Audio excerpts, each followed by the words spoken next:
Amados hermanos, hoy empezamos una nueva serie de enseñanzas. Y así como la del año pasado, Habacuc cayó preciso por las épocas y todo, esta se llama Palabra de Dios para momentos de crisis. No fue hecha, inventada por el coronavirus ni nada de eso, sino que ya habíamos orado y a principio de año, muy adelante en enero, se decidió hacer esta serie. Entonces no estamos haciéndolo como contingencia, era algo que ya teníamos programado, para que usted sepa. Entonces el título de la serie general que vamos a tener hasta abril es Palabra de Dios para momentos de crisis. Y hoy vamos a empezar con la primera, y es cuando las cosas no andan bien. Cuando las cosas no andan bien. Y quiero invitar a que abran su Biblia en el Salmo 91. Van a decir, qué casualidad, no tengo la culpa.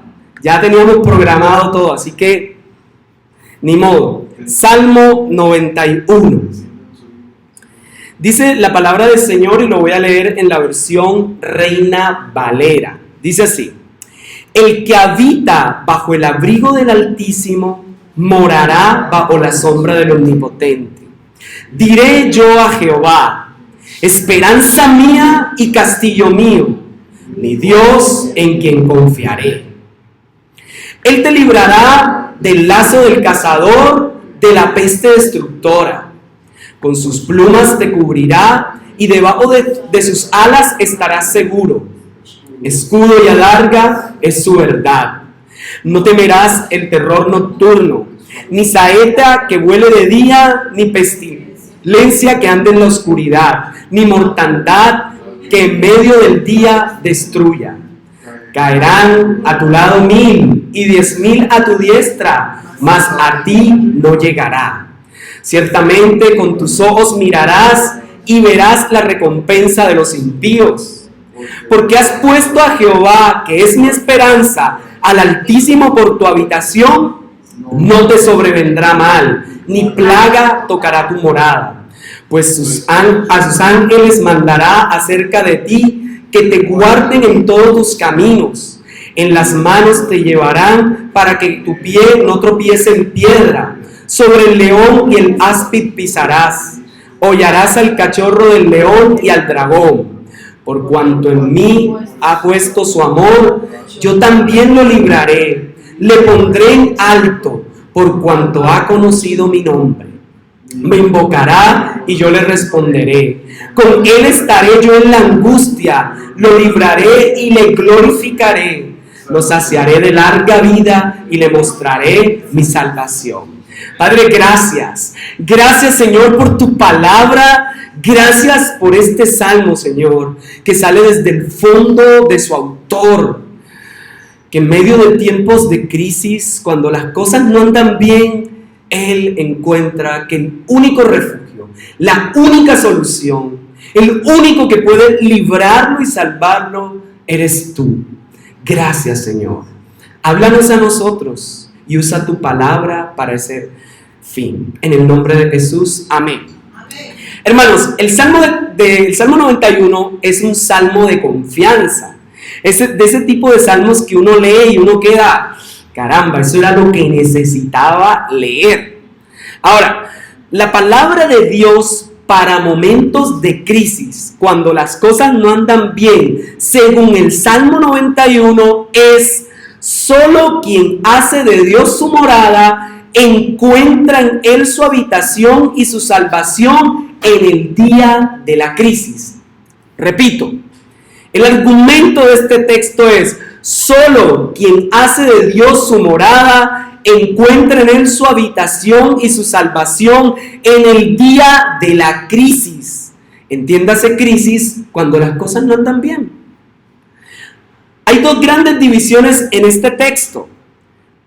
Podemos dividirlo en esta primera propuesta, se las voy a leer, versículos 1 al 8 y versículos del 9 al 16.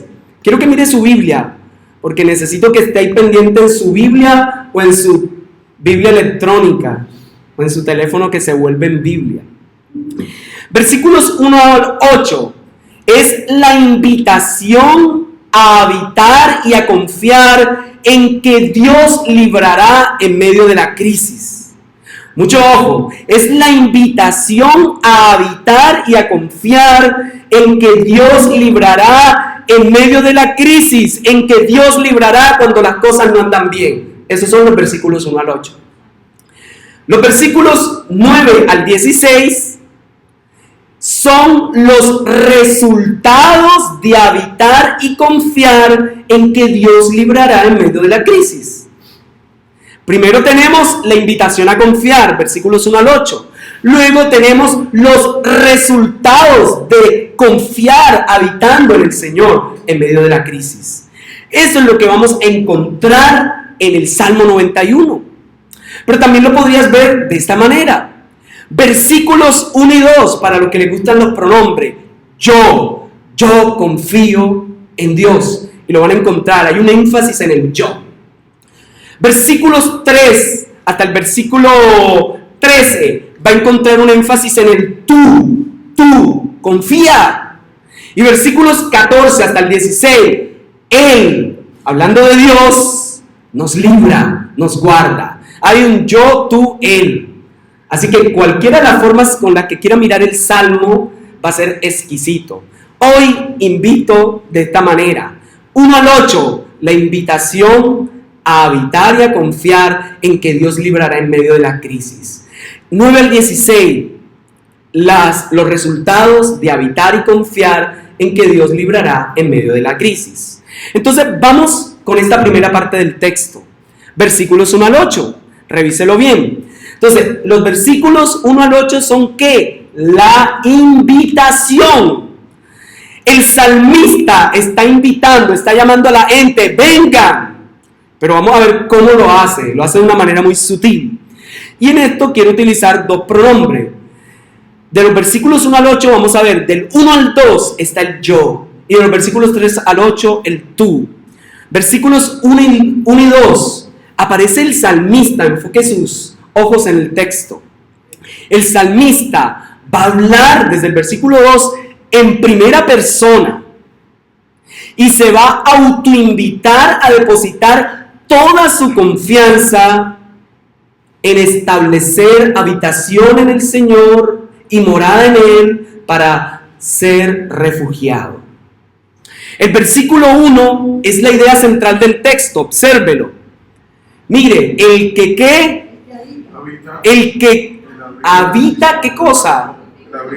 Entonces es interesante que esa es la idea central del texto, porque es la invitación a habitar o a ser morada en Dios. Pero mucho ojo, esta verdad se va a ir desarrollando o desempacando a lo largo del Salmo y va a llegar a su clímax y cumplimiento en el versículo 9, que es como el gemelo. Mira el versículo 9.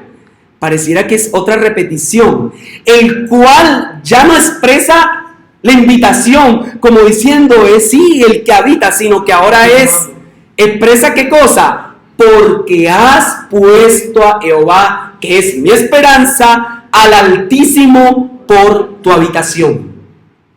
Entonces el texto en el versículo 1 invita a habitar.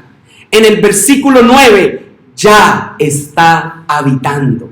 Por eso vamos a ver las consecuencias más adelante. Sigamos en el texto. Versículo 1 es precioso y la mayoría se lo sabe. El que habita al abrigo del Altísimo morará bajo la sombra del Omnipotente. Y uno puede hacer una pregunta. ¿Quién es el que morará bajo la sombra del Omnipotente? Solamente el que habita, solamente el que busca refugio en Él. Y esto es importante, porque a veces repetimos el Salmo por repetir. Ahora, los hijos de Dios están habitando en Él. Y este texto fue hecho por un salmista. Seguramente, aunque empieza como un clamor individual, termina siendo un clamor colectivo, con el cual se identifica toda la congregación. Tal vez lo usaban en el templo para confesar esas maravillas de Dios en medio de tiempos de enfermedad o de violencia. Pero lo interesante es que quien mora es quien habita, no el que está fuera de la cobertura. Eso para mí es lo crucial en el texto. Hoy mucha gente deja abierto su salmo y realmente no está habitando. Dejar abierta la Biblia en el Salmo 91 no es habitar, es hacer llenar de polvo y poner amarilla esas páginas. Hermanos, yo creo que necesitamos entender que habitar para el salmista era estar en su presencia, era estar con él. Y eso lo vamos a mirar a lo largo del texto. Y estar en su presencia, mucho ojo, no es solo estar en el templo. En Italia, en otros lugares, viven los efectos más fuertes de aislamiento. Iglesias, aún en España, no se reúnen y sienten el peso de la falta de contacto personal con los hermanos. Y aunque se puede hacer vía streaming las predicaciones y todo esto, no deja de hacer falta ese tacto, es humano, ¿o no? Y sobre todo, imagínense, ¿qué tal? Dios no lo permita, que en medio de esta cultura costeña donde nos besamos, saludamos, abrazamos, donde celebramos tanto, y nos digan, no, ya ni se acerque ni esto. Complejo, ¿verdad? Acatamos, pero siempre hace falta el contacto con el hermano, la hermana en la fe, hablarle, ¿cómo estás? Hermanos, yo creo que estas cosas nos enseñan que definitivamente, por lo menos esa lección la están aprendiendo en Europa, que es necesario estar juntos, unidos, y que sí hay un poder cuando nos congregamos. La Nueva Traducción Viviente dice, los que viven al amparo del Altísimo encontrarán descanso a la sombra del Todopoderoso. La versión Tu Pastor Jorge Habla Hoy dice, quien decide buscar refugio en medio del fuerte calor al sol del mediodía, se acoge a la protectora, segura y refrescante sombra que le brinda el frondoso árbol en el cual se ha abrigado. Eso es lo más costeño que podríamos tener. En medio de, voy a decirlo así, con la palabra más costeña, en medio de tronco de sol, en medio de un sol tan fuerte, usted sabe lo rico que es refugiarse en un frondoso árbol de mango. Y si tiene mangos maduros, mejor. Se siente una brisa. Los que han tenido la oportunidad de ir a mi casa, que son prácticamente todos, casi todos, se dan cuenta el árbol tan grande y frondoso que hay, ¿cierto? De mango. Por esta época hay mangos biches. ¿Oyeron? Todavía falta una lluvia para que se maduren. Hermanos, uno va caminando por el callejón y tenemos el callejón que está en mi casa, tenemos una bendición que hay muchos árboles y refrescan almendros, hay otros mangos y una bendición, pero a veces uno pasa por unas calles y bueno, especialmente la que tenemos aquí al frente y el sol es muy fuerte y sabe lo rico que es encontrar en medio de la carretera un árbol frondoso donde uno pueda refugiarse. La temperatura ahí abajo cambia. Entonces es interesante. Y resalto, se acoge, porque es como uno se sujeta a la sombra que le da el que lo está protegiendo. De la misma manera el salmista alude a eso. Yo me acojo a su abrigo, me acojo a su protección. Y hermanos, es precioso que en 2 versículos de este salmo ya ha dado 4 nombres de Dios. El primero dice, el Altísimo, que es el más grande, el mayor, el que tiene la posición más alta. Pero también menciona el Omnipotente, el Todopoderoso, pero también termina diciendo, mi Dios. 4 nombres. Versículo 2 dice claro, diré yo a Jehová, esperanza mía y castillo mío, mi Dios, en quien confiaré. Es de rescatar que cuando las cosas no andan bien, ¿qué hace el salmista? Ora. Jesús en el huerto de Getsemaní oró. Necesitamos orar, y es una de las cosas que hemos venido afianzando desde este año, pero como bandera. Y hay muchos que no se han unido, que no están orando. Tal vez piensan que es un juego, está de más, pero la invitación es a orar. Entonces, nuestro salmo tiene 4 nombres de Dios, y eso tiene una importancia por lo menos en esos 2 primeros versículos. Versículo 1, Altísimo. Versículo 1, Omnipotente. Versículo 2, Jehová, que es el Señor. Versículo 4, mi Dios. Entonces, se convierten estos versículos en bandera para infundir confianza, esperanza, refugio, protección, aliento, paz a su pueblo en medio de tiempos de crisis. Los nombres de Dios, hermanos, son importantes, sobre todo en el contexto del salmista, porque van a expresar la forma como él ve a Dios. Es decir, cada vez que el salmista da un nombre, está diciendo cualidades del carácter de Dios. Por eso quiero resaltarlo. Ahora, hermanos, esto que se hace aquí en el versículo 2, así como el 1 tiene como su respaldo en el 9, resulta que lea la parte B del versículo 14. Versículo 14, mire la segunda línea. Mire que ha dicho mi Dios, ha hablado del nombre, ha hablado de Jehová. Ahora, ¿qué dice esa segunda línea del versículo 14? ¿Alguien que lo pueda leer?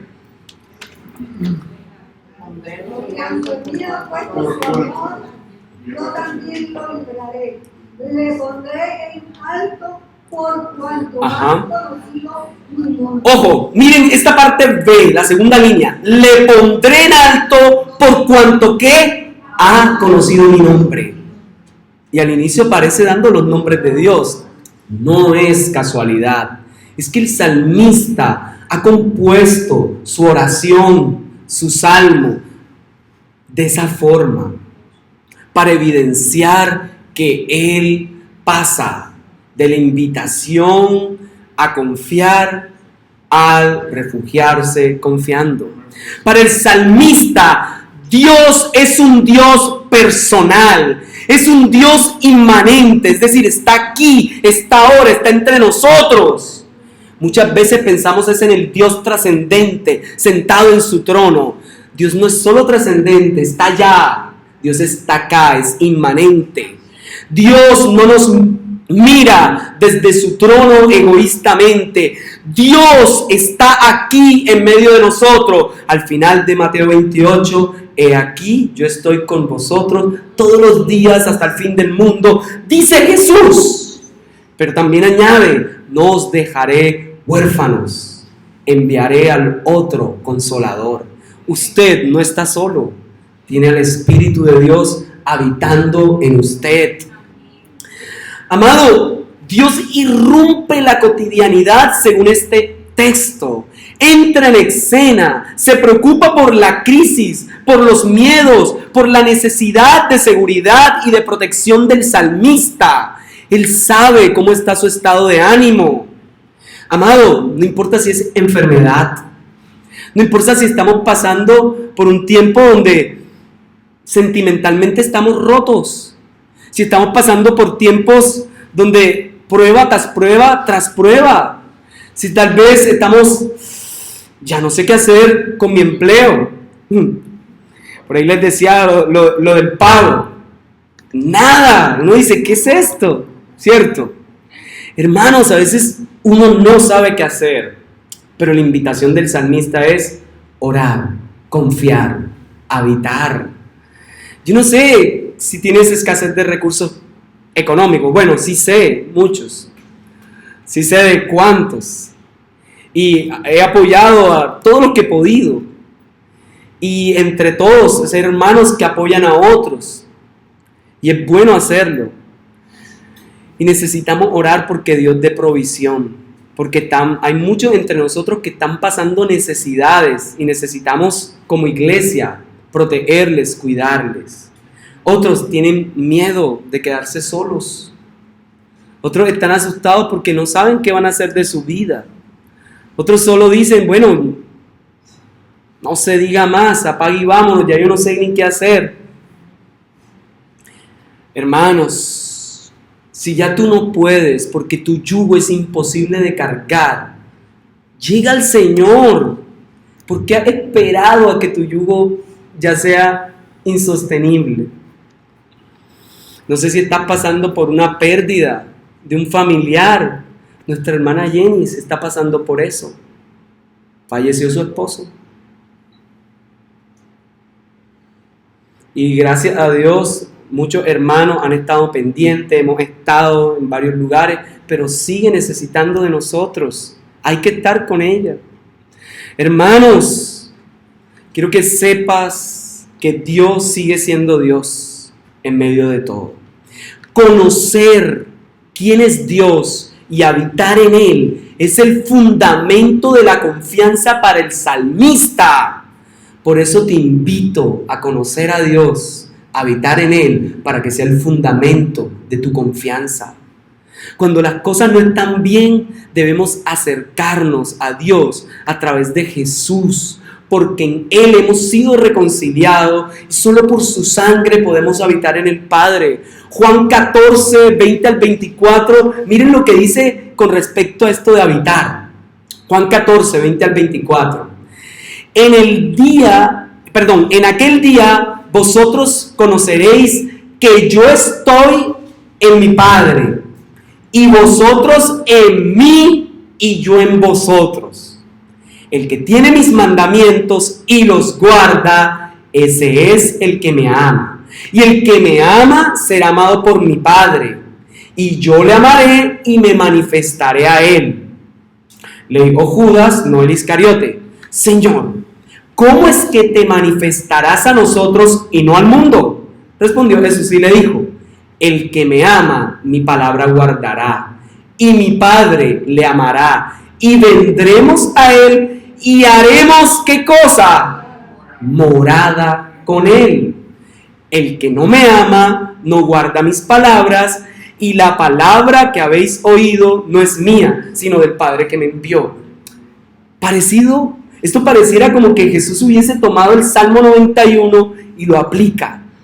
Porque es que en el Salmo 91, solo el que está en la cobertura, el que ha decidido abrigarse, refugiarse, en el contexto judío sería el que está en una relación de pacto con Dios. Aquí sería el que ama a Jesús, es el que guarda su palabra. Y si la guarda, entonces está morando, habitando en Él y en el Padre. Y todo esto está en el contexto también de Él va a preparar una habitación. Y la habitación no termina siendo una mansión celestial, sino el Padre como morada para todos. ¡Qué belleza! ¿Cierto? Versículos 3 al 8. Ahora el salmista exhorta a otra persona a que entienda que debe refugiarse en el Señor, aunque la verdad es el mismo salmista hablándose de esa forma. Al principio, alma, tú, yo, alma, yo, pero después empieza a hablarle tú. ¿Ok? Ahí lo pueden mirar. Versículo 3 dice: Él te librará del lazo del cazador, de la peste destructora. Y en esta época sí que este versículo está popular. Se usa en todo momento. Ahora, a ciencia cierta, no tenemos idea quién escribió este salmo. Hay algunos que discuten, fue Moisés, por las plagas, por todo esto, por la forma de escribir. Eso dicen algunos teólogos. Otro, ese fue David. Ahora, ¿por qué hablan de David? Porque en segundo libro de Samuel, capítulo 24, hay una gran peste. Resulta y pasa, así se lo resumo, viene una epidemia sobre el pueblo de Israel. Resulta que David un día se le metió la idea de, yo quiero ver qué tan poderoso soy, ya al final del libro de Samuel. Y se le dijo, voy a hacer un censo. Ahora, el censo, nosotros en esta época lo entendemos. ¿Cuántos habitantes hay? No, allá era, vamos a ver cuántos hombres listos para la guerra tengo. Ahora, en la historia de Israel siempre gana sus batallas cuando Dios las pelea, no cuando su ejército está ahí. Gana las batallas de una forma tan extraña que le dice a un hombre, mientras tengas los brazos arriba vas a ganar. Es decir, por más que peleen los de allá, si los tiene abajo, no pasa nada, tiene que alzar los brazos. Uno dice, ¿qué es eso? Como dejando en ridículo el poder del ejército y diciendo, es que no es porque ellos pelean, es por mi presencia, con los brazos alzados. Pero luego seguirá apareciendo cosas tan extrañas, arma un ejército a uno de los jueces, pero Dios le dice, hay mucha gente, dile a los que quieran devolverse que se devuelva. Después dice, bueno, mira los que me quedan. Y dice, no, hay muchos. Y yo no sé qué le pasaba a ese güey, diría, Dios, pero mira, ese ejército es gigantesco. No, el que beba de esta manera agua, ese va, y el que no, se queda. Y terminaron solo con 300. Y lo más raro es que ganaron la batalla. En otros momentos, solamente Dios les dice, rodeen toda una colina, no lleven espada, ustedes tranquilos, si la tienen ahí no hay problema, tomen jarrones, tomen trompetas. Ahora, a cierta hora, cuando les dé la señal, rompan los cántaros y toquen la trompeta. Y así ganaban. En otro momento, den la vuelta y griten. Es decir, no es el poder del ejército, es el poder de Dios. Entonces, por eso David empieza a hacer un censo, mide cuánto está y termina arrepentido y dice, antes de eso viene Joab, uno de sus generales, y dice, mi señor, el Señor multiplique por 100 el número, no sé qué. Trata de convencerlo a David, no hagas eso, no lo hagas. Y David termina haciéndolo. Y cuando lo hacen, pasan 9 meses y 20 días. Y regresa y dice, bueno, tenemos tanto, aproximadamente 1.500.000 personas en total. Y uno dice, ¿qué? Poco de gente. Y dice, para pelear entre Israel y Judá. ¡Qué locura! Entonces, él, luego de pensar en eso, le empieza a pesar y dice, ¿yo para qué hice eso? Y viene un profeta y le dice, bien, te voy a dar 3 opciones. 7 años donde va a haber hambre. Segunda opción, de parte de Dios, te voy a dar 3 meses donde tus enemigos te persigan. O te voy a dar 3 días de plaga, de peste, una pandemia. Entonces él dice, bueno, no voy a escoger ni la de 7 años, ni voy a caer en manos de hombre. Mejor que sea Dios mismo el que me castigue, el que me corrija. Y le dice 3 días de plaga. Ahora, efectivamente, Dios está tan compasivo que en el lapso del primer día, con un montón de muertes, se arrepiente. ¿Pero por qué? Porque por otro lado, David ha estado orando y dice, Señor, la culpa fue mía y fue de mi familia, castígame a mí y a toda mi descendencia. Y Dios tiene misericordia y levanta un altar en cierta tierra. Entonces, lo hermoso de esto es que en medio de la plaga, Él decide. Ahora, sea con Moisés o sea con David, no nos importa. Lo importante es lo que el autor nos describe. Hay enfermedades, hay tiempos difíciles, hay persecución, hay angustia. ¿Por qué? El salmista parece la presa de un cazador. ¿Se ha sentido alguna vez como una presa? Que lo persiguen, no sé. Y hay una enfermedad terriblemente mortífera. Como diría hoy, si la OMS hubiese existido en esa época, ya hubiese dicho pandemia. Hermanos, por estos días, el mundo vive conmoción, desespero, incertidumbre, hasta histeria, miedo, ansiedad. Y no solo por la crisis sanitaria, sino por desplomes de economía. Pero el texto, este salmo, nos enseña que Él es el que nos libra. que Él es el que nos cuida. Ahora, el salmista al principio lo hace en futuro, librará, cuidará. Hasta ahora, hermanos, es que muchos, en medio de esto que está pasando, están dándose cuenta lo frágil que es el ser humano. Hermano, usted y yo dependemos del Señor. Para muchos, lo incierto del mañana lo viven es porque no tienen un refugio seguro en el cual habitar. Para el creyente no debe haber incertidumbre, debe haber confianza en el Señor. Y no digo que no se vale en algún momento estar como que, ¿y ahora qué? Sí, sí podemos estar así, pero lo que llamo es entrar en su templo, habitar. Romanos 8, 38 al 39 dice, por lo cual estoy seguro que ni la muerte, ni la vida, ni ángeles, ni principados, ni potestades, ni lo presente, ni lo porvenir, ni lo alto, ni lo profundo, ni ninguna otra cosa creada nos podrá separar del amor de Dios, que es ¿en quién? En Cristo Jesús. Gloria a Dios, hermanos. La llegada de una plaga, de virus, enfermedad, muchas veces se traduce en problemas de salud, en daño y todas esas cosas. Pero nosotros deberíamos aprovechar este tiempo para mostrar que nuestra confianza en Él es nuestra seguridad y es esperanza para todo aquel que no tenga esperanza. Dios es refugio, mostremos ese refugio.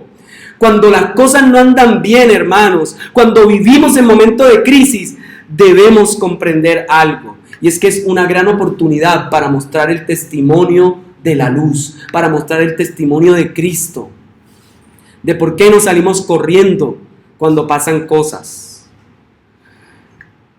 Nosotros podemos estar en la roca firme, como dijo Jesús al final del Sermón del Monte. Todo aquel que oye estas palabras y las que hace, guarda, ¿a quién le compara? Al que edificó su casa sobre la roca. Así que dejemos de pensar que el que está sobre la roca es el que cae divinamente como un ángel en ella y ya. No, es el que obedece los mandamientos del Señor. El pueblo de Israel y los religiosos del tiempo del Señor Jesús, ¿saben? Lo acusaron. Vieron que Él era el Mesías, vieron que Él era el cuidador y nada. Ahora, hay un versículo 4 en el Salmo 91 y habla como de abrigar, ¿cierto? Bueno, miren lo que dice Jesús para algo parecido. Mateo 23, 37 al 38. Jerusalén, lo dice en forma de lamento. Jerusalén, que matas a los profetas y apedreas a los que te son enviados. ¿Cuántas veces quise untar a tus hijos como la gallina junta sus polluelos debajo de las alas y no quisiste? He aquí vuestra casa os es de hada desierta. Ellos no reconocieron quién era el Mesías y por eso no habitaron en el abrigo del Mesías. Volvamos al Salmo 91 y les resumo del 3 al 8 de esta manera. Ellos son la invitación a confiar en Dios porque A, Él libra del enemigo y de las pestes, versículo 3. B, Él protege como la gallina sus polluelos, como el escudo al soldado y como una fortificación a quienes buscan refugio, versículo 4. C, Él quita el miedo tanto al terror y a la enfermedad, sea en la noche oscura o a la pandemia y a las catástrofes en plena luz del día, versículos 5 y 6. Pero también Él evita que sufran daños, pero a los que no están en Él llevan el castigo, versículo 7. El malvado será castigado, pero solo tú lo presenciarás el castigo del malvado y no lo recibirás, versículo 8. Es decir, es un texto lleno de esperanza.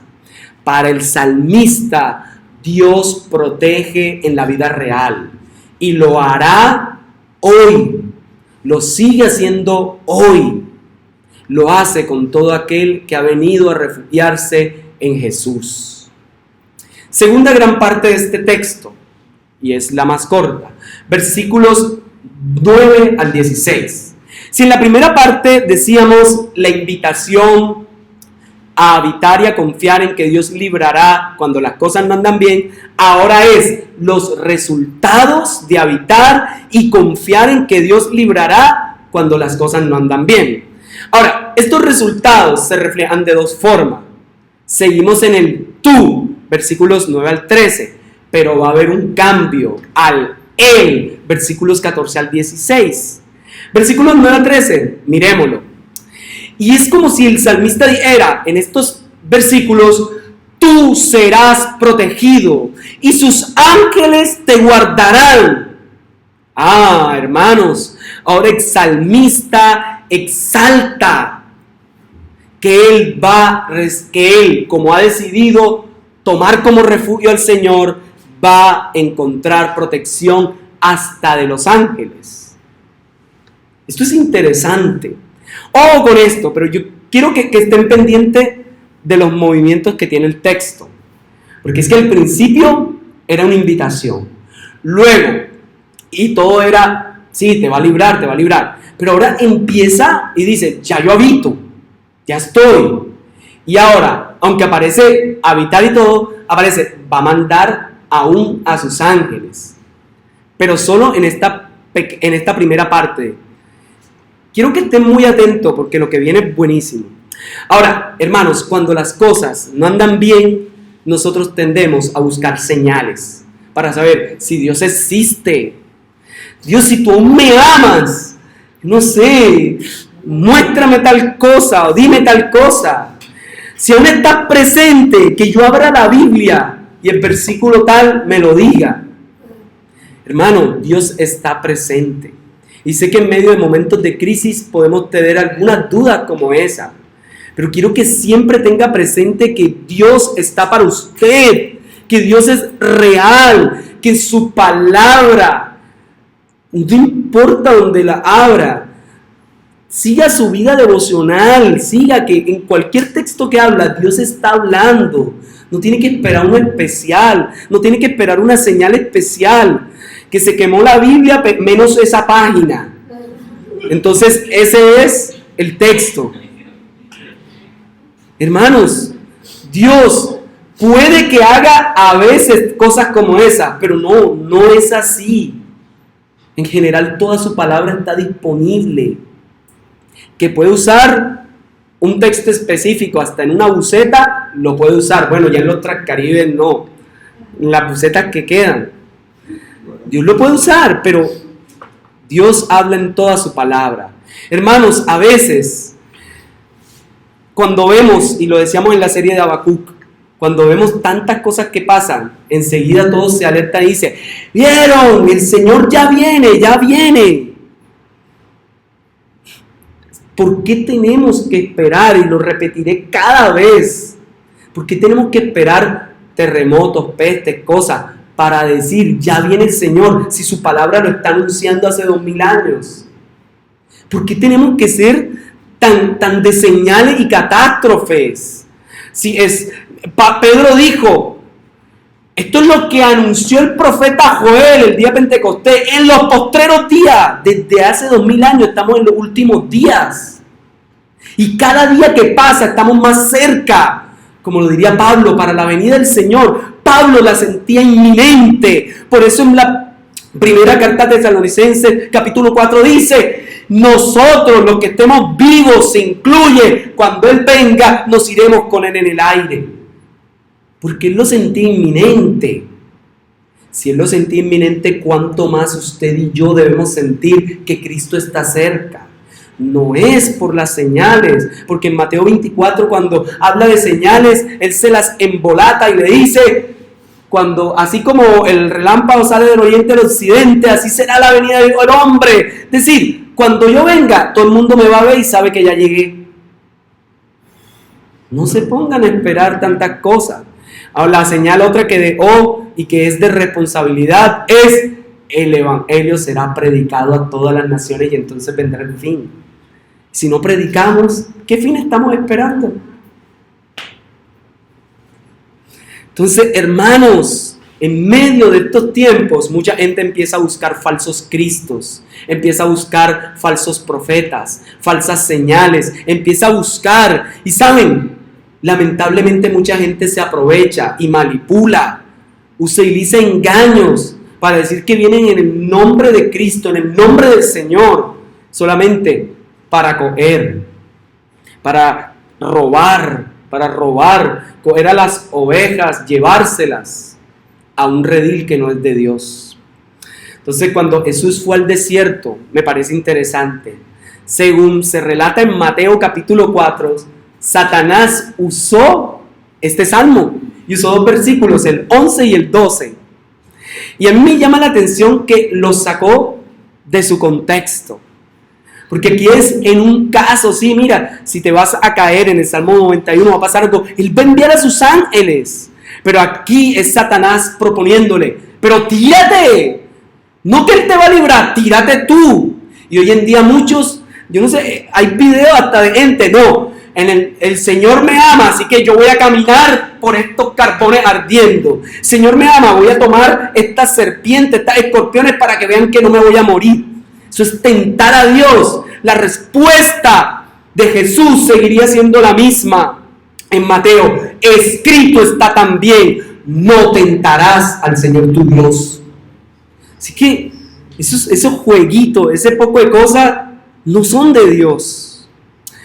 Pero si estos versículos del 8 al 13 nos muestran un tú con protección hasta de ángeles, los versículos 14 al 16 son la joya de la corona.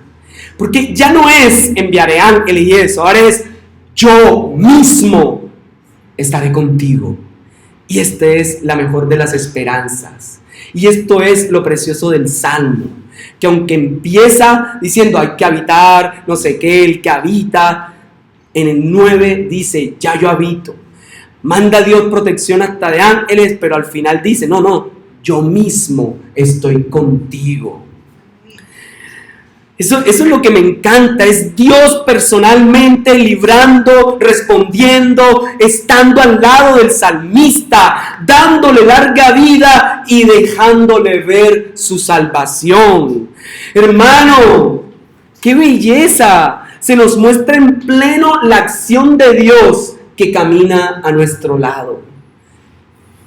Jesús camina contigo.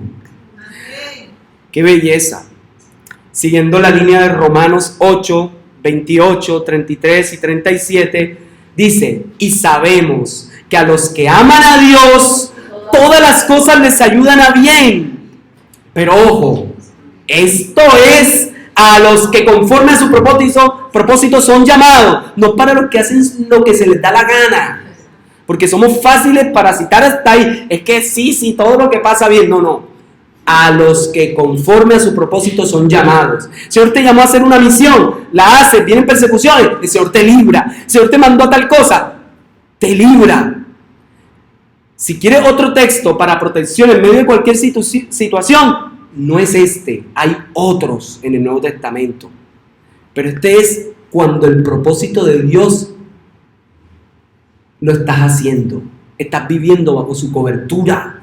Por eso los siguientes versículos 33 al 37 dicen: ¿quién acusará a los escogidos de Dios?